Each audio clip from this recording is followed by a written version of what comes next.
I just got the silver purchase index chart updated to the new style.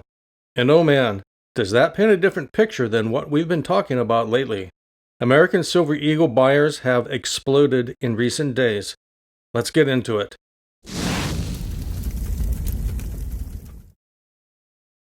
Alright, the new silver chart better shows how we discriminate against sale price coins compared to regular price coins. The green shaded area in the background shows the total purchase volume, while the blue shaded area in the foreground shows regular price volume, which excludes sales. Around the interwebs, there are a lot of American Silver Eagle and Silver Maple Leaf deals going on, which have pushed the index up to Black Friday Cyber Week levels.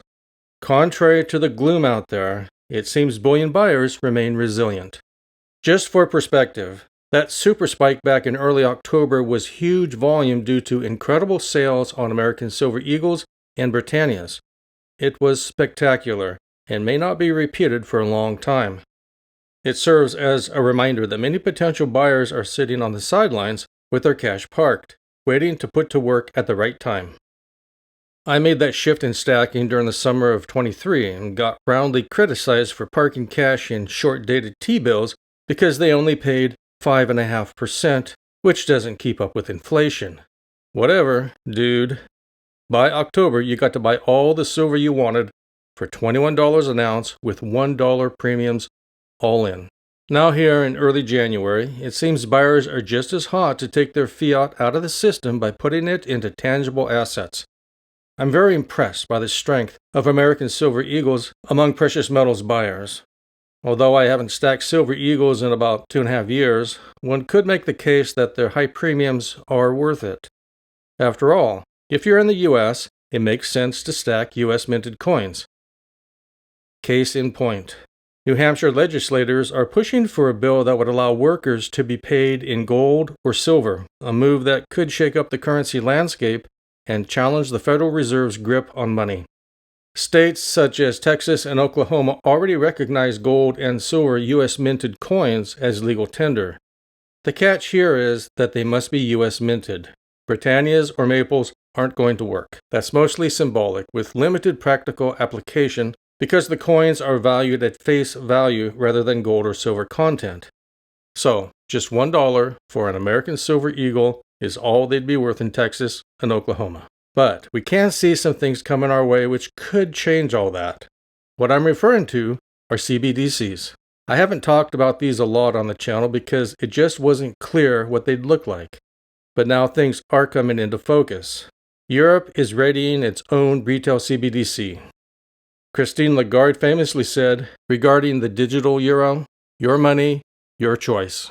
Meaning, if you like your paper euro, you can keep your paper euro, period. Or you can choose to use the digital euro, whatever you like. Okay, we'll see how that goes. The potential introduction of a digital euro could raise questions about the future of traditional financial systems, including the role of physical cash and precious metals like gold and silver. Some experts believe that a CBDC could lead to increased demand for tokenized gold and silver as a hedge against inflation or instability in the digital euro system. Yes, tokenized gold and silver are being considered. This refers to the process of creating digital representations of these physical assets on a blockchain or other distributed ledger technology. These tokens can then be traded, stored, and used in financial transactions more efficiently and transparently. Being on a digital ledger means they could be traded in fractions of their actual weight. Don't want to pay premiums for fractional gold? Tokenized gold could be the answer. An increase in demand means the price of gold goes up. To be tokenized, the physical metal would likely have to be stored in a third-party secured vault, and I guess that it would also have to be minted in your nation's currency. That's just a guess, but if it comes about, then Silver Eagles and Gold Eagles are what you want to stack in the US, assuming you want to tokenize your stack. You don't hold it, you don't own it, is the mantra. I get it. Most people want to keep their stack close to the vest, but not everybody is in that camp. Already, many people use secure vault services or self-directed gold IRAs. It's not a new concept. If we follow this through in our mind, we can see how tokenized gold could potentially become superior to the GLD and SLV ETFs. If 1 ounce of gold were stored in a secure vault, tokenized, and then offered for trade on some exchange, then wouldn't that increase demand beyond what those ETFs can do, which are not one-to-one ownership of precious metals? SLV currently has 434 million ounces of silver in its trust. But, according to the prospectus, lending is permitted. So who really knows how much silver is back in the trust? What if those who borrowed that silver default? Then what happens? I have no idea. That is why some experts believe a CBDC could lead to increased demand for tokenized precious metals. This is from the World Gold Council.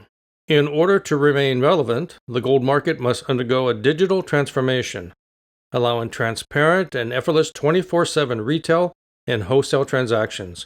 This means removing artificial barriers to participation and establishing modern market infrastructure.